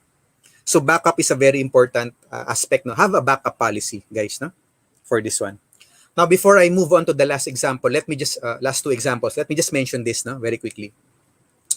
Only 8% of people or organizations who pay so that their files will be decrypted, only 8% get 100% of their files back. Okay? 65% get partial files only. And this is not the fault of the attacker, no? They just did not pay in time. They waited, no? And so the malware deleted files or leaked files, and they were not able to access 100% anymore. 8%, no? So it really adds to the sense of urgency, yung pinag-uusapan natin kanina na ng mga host natin. The timer and the deletion of files or the leaking of data adds a sense of urgency. So you pay up, no, when it comes to ransomware. And this is all because someone clicked on a link without checking first. Okay? Let's continue. Let me now talk about a physical attack. When we case an organization, when we walk around an organization, okay, when we perform a physical assessment, one thing we'd like to do is to leave USB thumb drives and cables, no, lying around for someone to pick up. Okay? So normally, ang iiwanan diyan 1 terabyte, 2 terabyte, no, to make it really attractive for people to pick up. What we hope is that these people will insert those drives that they found onto their work machines. Okay? And once they do so, bingo, no? We'll be able to hack into the machine, we'll be able to clone the machine, we'll be able to control the machine, we'll be able to wipe out the data on their machine, and so on and so forth. The same happens, it's the same case, no, for the cables. Normally, people leave their cables lying around and just look for them when they need to recharge their phones or they need to transfer data. So what we normally do is we leave cables lying around, or we replace cables, no, which are unattended, with special cables that have special hardware inside. And once the target plugs in the device, no, let's have this scenario, no, the target uses these rogue cables to charge their phone on their laptops. Bingo! We have access to their phone and to their laptop. 2 in 1. Okay? And we can do really bad things, no, to those devices. But we normally prefer to control the devices, no, putting backdoors so we can connect anytime as long as there's internet access, or we can exfiltrate, no, or steal data. Depende po sa trabaho. It depends on the job. Okay? So that's an example of a physical attack. Now, let me wrap up with this example, final example, before I turn you back over to our hosts. Let's talk about our phones. They have become an integral part of our lives. Dala-dala natin kahit saan, ano? minsan nga nahuhulog na dahil nakakatulog tayo. Nahuhulugan tayo sa muka. There's also this shower curtain. I really enjoy telling this story. There's this shower curtain that you can buy online which has a transparent pocket, waterproof. So you put your phone there so that you can continue your Facebook and other social media stuff while showering. So the mobile phones are actually really integral, part of our lives. So what else do we use our phones for? Well, we use them for personal browsing. We use them at work, So sometimes we take photos of our documents on our phones, In the healthcare industry, usually nurses will take photos of the charts, of their patients and so on and so forth, Of course, you also use them for entertainment, like listening to music, Who doesn't like a good music while working, So, and you normally do that using your Bluetooth devices, Usually kasi hindi magandang may cable, You can't move around freely while working. So that's fine, You listen to Spotify, you enjoy the music while working, you tune out the world around you. When you're done, you turn off your device. Okay? But your Bluetooth, the Bluetooth on your phone is left on. Why? Because most people would rather have convenience rather than security. So in the balance of convenience versus security, okay, mas gusto nila convenience. They want to listen to music as soon as their phone, headphones or earphones pair with their phone. And so they leave on their Bluetooth devices running. Now, let me share this with you. I have here, okay, some files. I have here 12 files which are actually source codes for a program.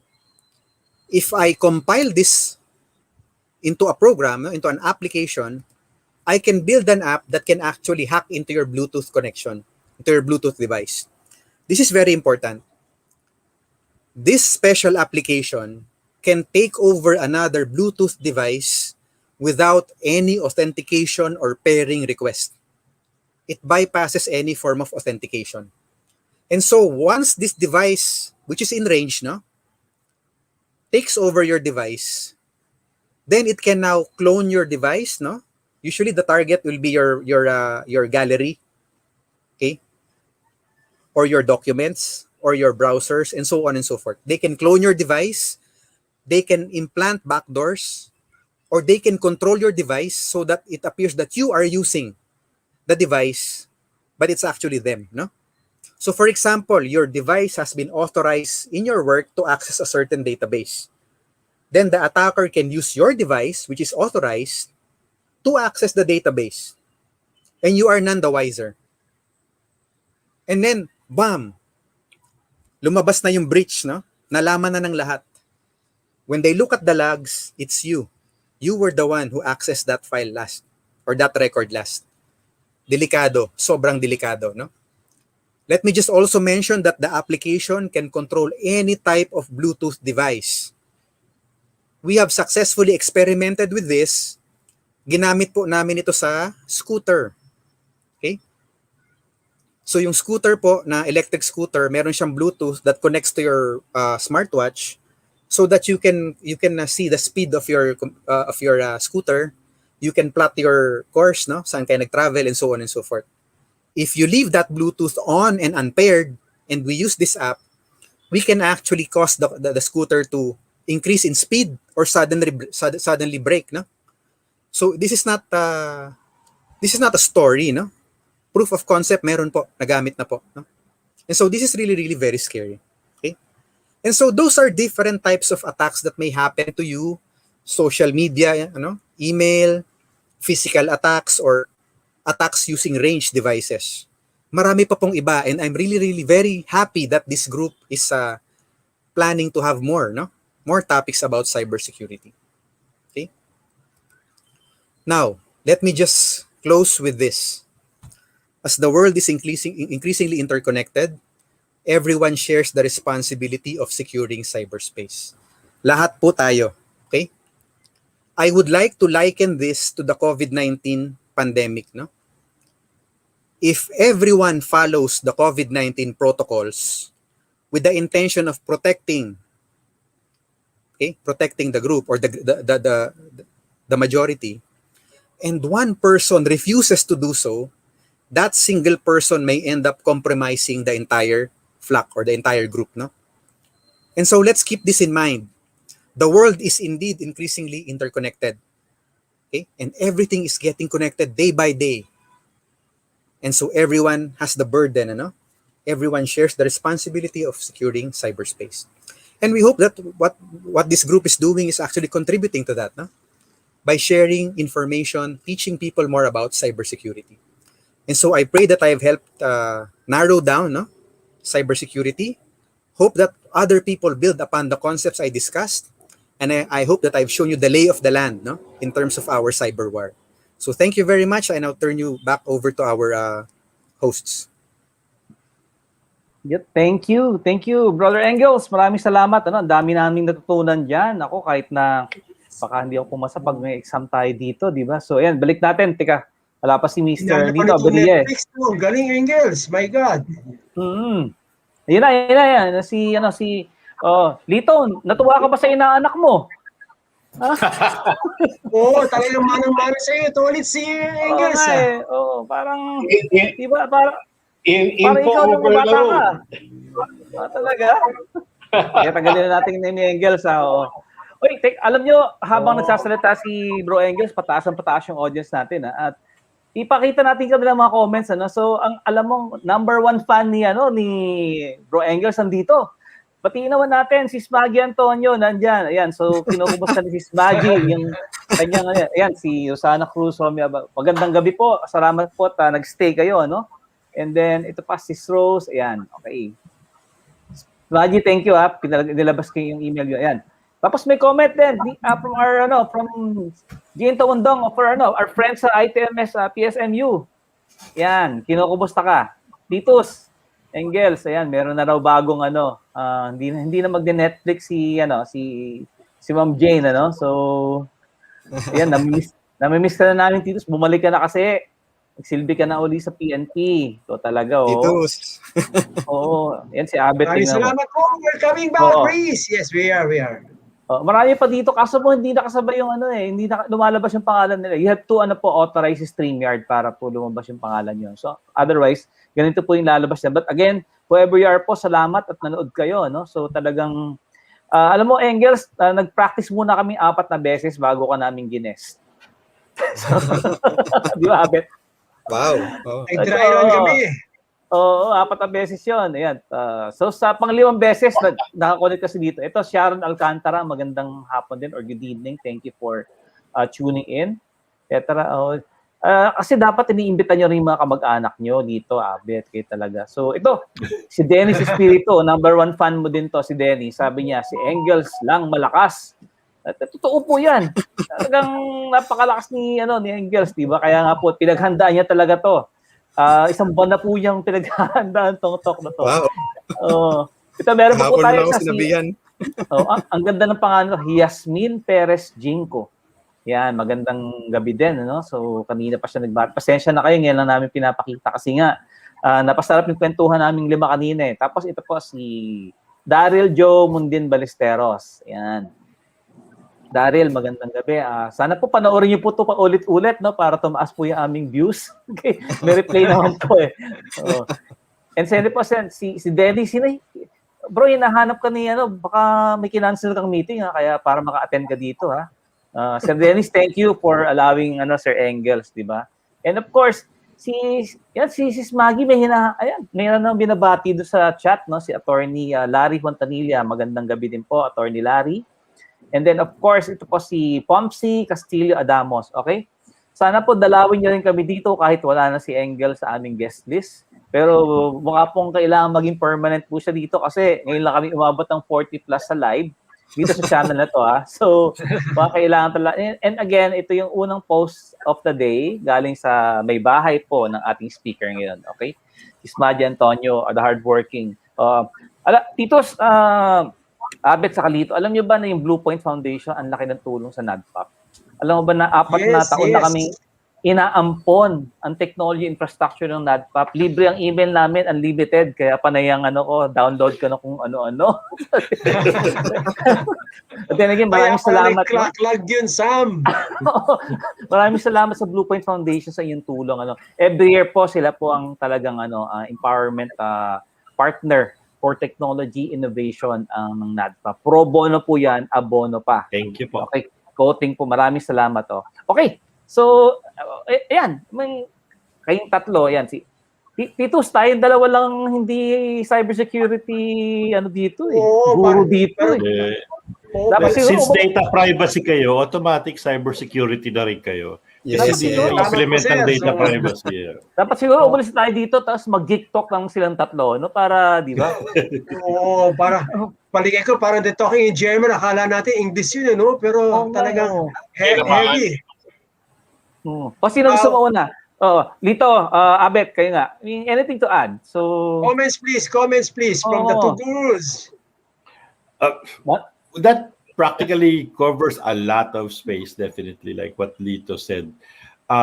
Pero, cybersecurity or InfoSec for that matter is so broad, no? Kasi it's the only IT field that cuts across everything. Application, network, internet. So there's really a lot of things in it, no? So I'm sure Eggles would agree, no? Kulang pa yung oras na binigay niya for 101. Kulang. Totoo, ang 101 mo is one semester Kaya nga 101, di ba? 101, 102, 201, 202. Dapat 4 na semester siya but I have to tip my hat off to Eggles here because for such a very limited amount of time he covered a lot of ground. But if it's talagang 101, you want to learn the basics, it's gonna take more than that. Di ba, Sir Titus, may program ka nga for security Of course, they're coming soon. Abangan po niyo yan. Karugtong ng binanggit ni Engels at meron po yung dalawang nasa baba. Yan, sila po ang magiging prime time. Malapit po yan. Abangan niyo po ang bakbakan on cybersecurity. Support lang po ako ni Sir Lito. Ni Godfather, so work ka lang. So Godfather Lito, inaanak si Engels. Name yun ni Lito, Godfather. Abet, ano ka? Yung Godfather nga si Lito. Pamangkin. Ni Don Vito Averia, di ba? So, Lito, yun ang bagong pangalan mo. Don Vito ka na. Okay? Baka kumalat sa PNP yan, bro, Gano'n. May bago na namang greeting. Good afternoon po si Pamsay Kaminoy. Tama sana po, tama yung So, ayan. May Bluepoint pa. So, pagkwento, Engels, you spoke about Bluepoint naman. Ikwento mo naman sa amin kung ano ginagawa ni Bluepoint. 22 years. So, ang ganda ka ng logo 2020, 21, 22. Diba? Yun yung So, kwento mo naman, ano ba ginagawa ng Bluepoint Foundation? Yan. Yeah, bro. Thank you. We started in 1999. When people did not even know how to pronounce Linux yet. And we were actually called alala ko pa, no? Yeah, oo. Naalala ko pa, someone said, parang ginamit yung term na siraulo. Siraulo ba kayo? Why are you trying to promote this toy? Sabi nila. It was a toy operating system inside the lunchbox. Yan ang tingin nila, no? But guess what? Now, Linux is 30 years old. And it powers almost everything now, from our watches and phones to the helicopter we sent to Mars, no? And so Bluepoint has actually been training people in Linux and open source for the past 22 years, no? So we're very glad that our students are now working in the industry, no? They're leading, they're leaders, no, in the various industries worldwide, and they have begun to contribute also to Linux and open source. So yung ecosystem is really, really very, very much alive. And so thank you so much sa kung nandito kayo, lahat ng mga students, no? And I forgot, shout out pala ako sa mga PNP tsaka Philippine Army friends natin, no? Kumusta kayong lahat? So yun, Brother Sam, iniksian ko na lang para Okay, ito, meron ding may mahabol si si Brother John James, no? Son of Thunder Hinove. kay the resistance trader Linus Gaber to open source blockchain systems included. Yan, marapit na rin sumalang yan. Meron tayong nilulutong show din kay Brother John James. Magandang gabi. Happy Privacy Fridays, Di pa natin narinig si Godfather, Vito Aberia. Nagkaroon ka pa rin ng bagong pangalan. Vito, Don Vito. Yan. Bumalik pa yung kabataan mo dito. Si Vito, 1960s pa lang yata, nag-hack na yan di ba? Yung punch cards, no? Tinalakihan niya yung butas. Denial of service, tinalakihan yung butas. Yung po mga hindi nakakaalam po ng punch card. Ano masasabi mo, Titus? Para ako nakapanood ng Netflix tonight. Hindi Mas exciting pa siya, Diba? One thing that I actually admire about the program is ang focus talaga ni Engels is education is the first line of defense. Yun talaga ang dapat take away doon because if you don't educate the people, you're dead. Tama-tama. Titos, may maganda tayong news sa ating mga manonood, actually, pwede sila makakuha ng digital badge sa Cybersecurity 101 through NADPOP Academy. So, ipopost po natin dito sa show yung link doon sa exam. Gagawin pong, wag mo naman masyadong hirapan, Sir Engels, yung exam nito, para makakuha ng digital badge. Libre po siya sa mga NADPOP members, saka sa mga PH-CERT volunteer, saka po sa select BounceBack network members. Kung gusto niyo pong subukan ng inyong galing sa inyong natutunan sa presentation ni Sir Engels, hintayin niyo po yon. Meron po tayo exclusive digital badge for Cybersecurity 101 na ating ila-launch. Okay? And sana yung PCS, acknowledge din siya, di ba? Parang siyang CPD, di ba? Right. Pwede, Well, medyo magpo-promo ko sa dalawang mamang nasa kasama natin yun. Pero po kami InfoSec certification coming up soon. Inaayos po namin siya because ang goal namin is to duplicate the number of people na certified sa InfoSec. Di ba? Yan ang goal talaga dyan. Very important siya. Everything. Information Very security, InfoSec, hindi yung iniisip ni Aber. Paano malaman, Sam? Ang galing mo talaga. Ang galing nyo talaga. Ang galing nyo nakakuha nun. Kaya Biyernes natin ginawa tong show na to. Diba? Wala na tayong problema, Kaya yun. Wala namang MTRCB rating to, Hindi, siya. Kaya nga Fridays diba? So kaya after office Pero si Don Vito pa na yung pasa walang sinabi. Pinasa kay Titus di ba? Talaga, Don Vito Aberia. Gusto mo magturo ng si Lito level 400 na to di ba? 400 na siya Masyado na ma-overexpose si Lito kaya templado sinasabi. Yung nung nag-umpisa ako, ayan. Dito ulit siya natapos. Nung nag-umpisa ako actually sa IT, sabi nga ni Abet nung last Friday, yung hacking was actually a positive term. Yes, that's true. Tulad ng halimbawa, isa sa unang makina na ginamit ko noon, 8-user online system. Tinignan ko yung OS, madoble nga ito. Ginawa kong 16 users. Yun yung hacking. Because you're trying to improve on a system. The more negative term is actually cracking. Correct. Yes. Pasalamatan mo si Angelina Jolie and Sandra Bullock kaya naging negative yung hacking. Mainstream. Naging mainstream. At saka talaga nung araw, kasi nga short, halimbawa, floppy disk, 160 KB. Binobol kasi pinanch yung kabilang side para naging reversible siya. May panahon nun na yung disket kasi, yung floppy disk. Sinimulan mo kasi. One-sided lang. Side-to-side. Pag tinanggalan mo ng di ba, baliktaran. Yan, inabutan ko na yan. At marami pa akong istorya dyan. Sabi ko. Brother Sam. Bro Sam, shout out lang pala muna si General Baracero, Sir Barry. Ay, Sir Oh, Barry, nanonood pala kayo ngayon. Magandang gabi po. Oo, sana po magiging kayo dito. Yes, galing po sa Good evening po, dati good pong head evening ng CPSM, Center for Police Strategy Management. Yan. Sir Magandang Barry, gabi po. good evening. Good evening, nice sir. to see you here, sir. Happy Privacy Fridays po. Yung meron nag-comment kanina against yung James, yung kalahati na show natin, FightBack Cybersecurity. Sinabi ni Titus kanina, no? It seems really that to educate yourself is the best way to fight back. Di ba? Tama? Yes, crackers. absolutely correct. Yeah. Crackers pala yan. Kaya join us here every Friday, no? Marami pa pong kwentong gaganda again, the godfather of cybersecurity, Lito Aberia. Yan, so hindi po kalimutan. Engels. Ignorance talaga yung number one na kaaway natin. Yan. Yes. Correct. Tapos Absolutely. Saka si Uncle Abet po. Yan. Kwento niyo naman PH-CERT. Ano ba yung PH-CERT? Di ba? Kasi baka yung sa first time nakapanood, ano ba yan? Nagsa-certify ba kayo ng mga sakwan? Di ba? PH-CERT. So, ano ibig sabihin nun? Yan. Teka, checking ko. It's complicated. Well, okay. We started really on a non-formal basis, just a bunch of information security professionals.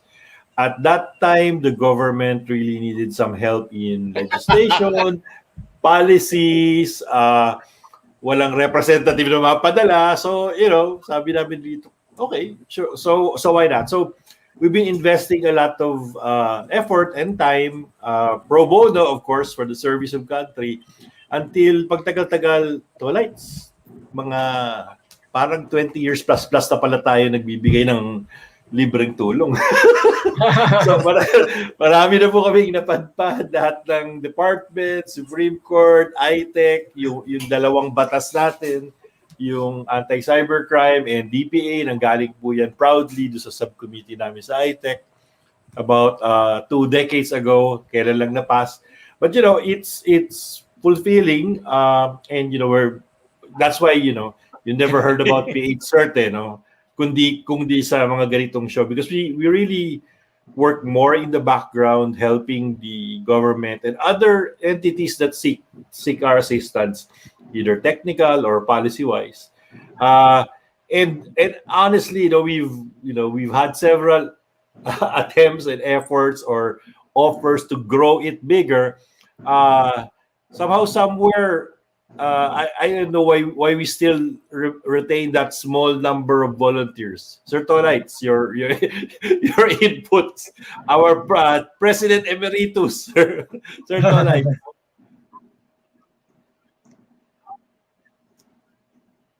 Parang ang tingin kasi ng public yan, exclusive club.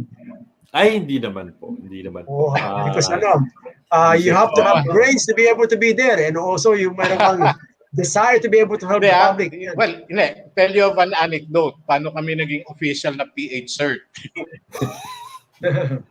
Ikaw kasi sabi. I-mention mo na.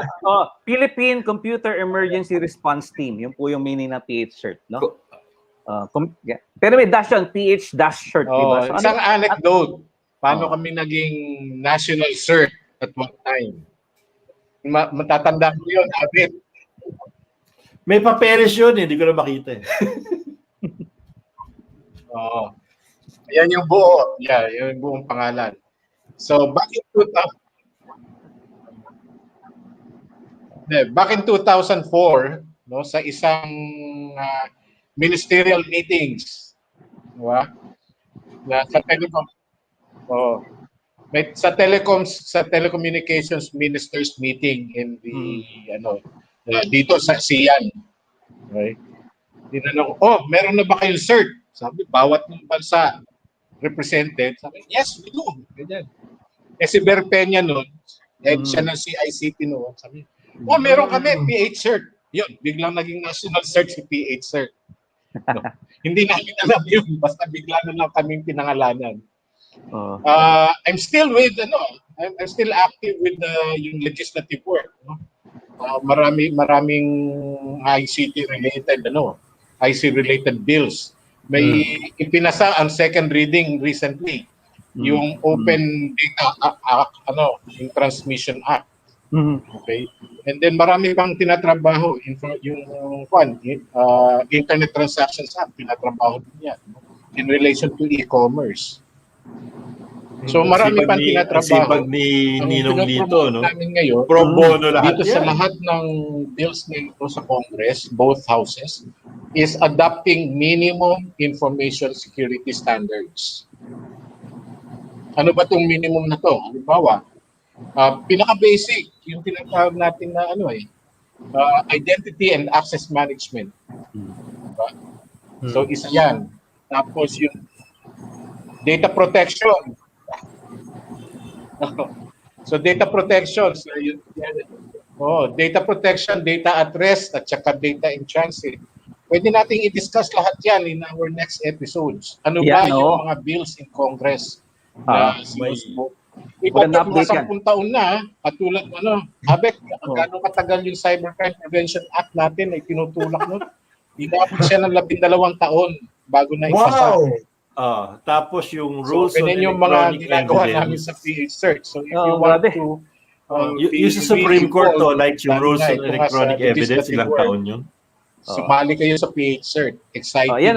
Mag-email kayo sa info@ph-cert.cc. Ano ba meaning ng .cc na yan? Coordinating Center. Yun. Ganda. Hindi kasi na-explain ko nga last time.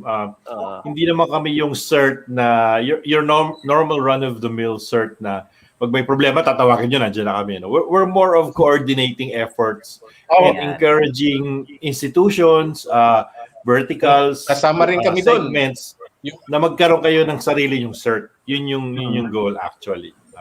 Yan. Email niyo po kung gusto niyo magkaroon ng local CERT, for example. So halimbawa sa coordinating center. Malabon CERT. Ganun, pwede ba 'yon? Di ba? Pwede. So pwede din sa Malasert. Limasawa CERT. Yan. Puting Bato CERT, yan. Yung pwede ano. Dito tayo sa sa Boracay. Boracay CERT yan, Boracay CERT. Sige, lipat na tayo doon, no. Oy.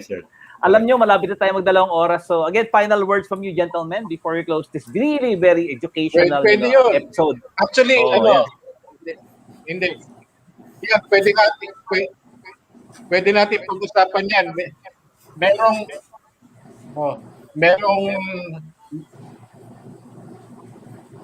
Sige, Lito, go ahead. Yeah. We can hear you.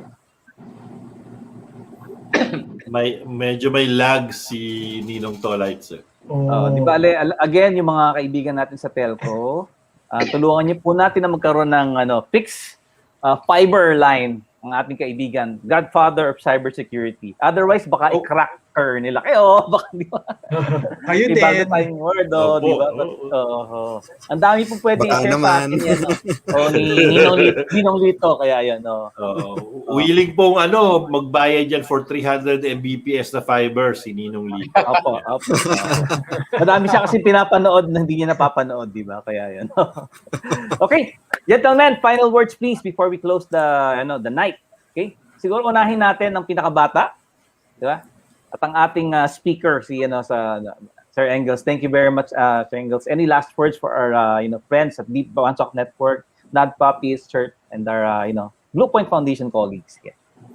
Yeah, thank you so much for inviting us. No, talagang this is an honor to be part of this show. And let me just close siguro yung with parang call or appeal, no? Lagi kong sinasabi tuwing may talk sa cybersecurity. Again, tama si Titus, no? Education talaga ang number one. But this is actually what I'd like us to keep in mind this weekend, no?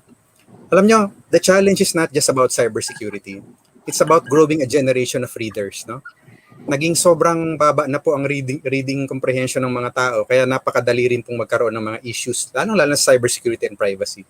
So let's build the next generation also while equipping ourselves now. Let's grow a new generation, the next generation of readers para maging mas bright yung future natin in terms of data privacy and cybersecurity. Importante talaga yan. So thank you po ulit sa lahat ng nanood and thank you sa host natin, thank you sa organizers, no? Very, very pleased to be here. Thank you so much. Babalik po si Bro Engels sa atin sa mga susunod na kabanata ng cybersecurity, okay? Sir Abet, Inaanak ni Ninong Lito. Yan. Pamangkinis. Kinis. Actually, the honor is on the other end, no, Sir Engels. Thank you for gracing us with your very informative presentation. I personally like the graphics. Talagang pinagpagura ng graphics, halatang halata. Hindi siya standard of the mill PowerPoint.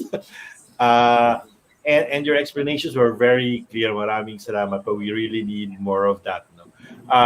Like I said, no, and like what Brother Engels here said, there's really a lot to learn. No? If you're moving from one field to infosec security, medyo challenging. Even if you're moving from an IT field to infosec security, mahirap pa rin talaga. No?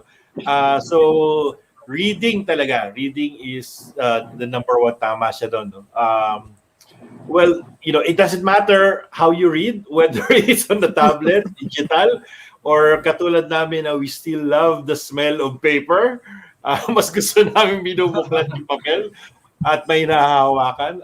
It doesn't matter as long as you read and understand. No? Tama si Sir Engels. Yung ignorance yung pinakakalaban natin dito, because the less we know, the more susceptible we are. So this is one of our ways in spreading the awareness of InfoSec and privacy, NADPOP, PH-CERT, and of course yung the other organizations, PCS of course, and BounceBack, in our own little way, and hopefully taking the cue from Sir Engels, will have more of these, in which also Titus is doing. If you really, there's a course na talagang back to basics from 101 to 202, medyo matagal pero didetalyehin lahat. Yun po yung pagkakataon, no? If you're like us, mahirap magbasa, 2 page pa lang inaantok na kami. baka sa lecture masundan nyo and my presentation would be better. But again, learning is key. Thank you very much po. Sir Engels, thank you. Thank you, Abet. Titus Manuel, please. Okay, maraming salamat kay Engels. As always, napakaganda ng build-up ng session mo today, because para ako nanonood ng pelikula until the climax. Talaga naman, you're alive from end to end. So importante siya. One good advice we can actually give to the people who's watching right now, if you're planning something for InfoSec, remember, huwag naman napakaliit ng allocation sa training. Samantalang kung tinignan mo yung percentage, ang laki ng gap. Meron dysfunctional someplace eh. 70% ang cost tao, tapos ang training percent mo, 10%. Nasaan naman yan? You're going to always have that problem. So, again guys, more people, importante tao. People is the issue. The people also is the one that will correct it. Yun lang po. Dr. Sam, it's back to you. Thank you, Tito Manuel. Salamat din, Bro Engels, Abet. May gusto akong gawin eh. Subukan natin yung mag-bolt in daw dito sa Hindi ko magawa eh. Matagal yung gano'n, no? Bolt in. Ang hirap eh. Sa upper na yan. Yan. Subukan mo nga dito, Engels, yan. Dito, sa kabila. Yan. Naka-mirror eh yun, no? Let's... Konti pa. Okay. Muli po, ito po, nasa Privacy Fridays po tayo, saka sa FightBack Cybersecurity. Ang main message po ngayong gabi sa ating mga kaibigan ng mga MSME, sa mga data protection officers, tuloy-tuloy lang po ang ating pag-aaral. Kasi po, doon tayo makakalaban ng patas. Mag-aral gabi-gabi, but huwag kalimutang magdasal. Muli po, ito si Sam Jacoba, kasama ko po, Titus Manuel, Abet de la Cruz, Engels Antonio, at of course, si Don Vito, ang ating Ninong Vito Averia, the godfather of cybersecurity. Maraming salamat po. See you next week. Hopefully, Data Ethics 101 naman ang ating topic next week. So, yan. Tingnan po natin. Magandang gabi po sa BBN, mga ka-BounceBack, saka ka-NADPOP. Thank you very much. God bless everyone. See you! Happy weekend. Happy weekend.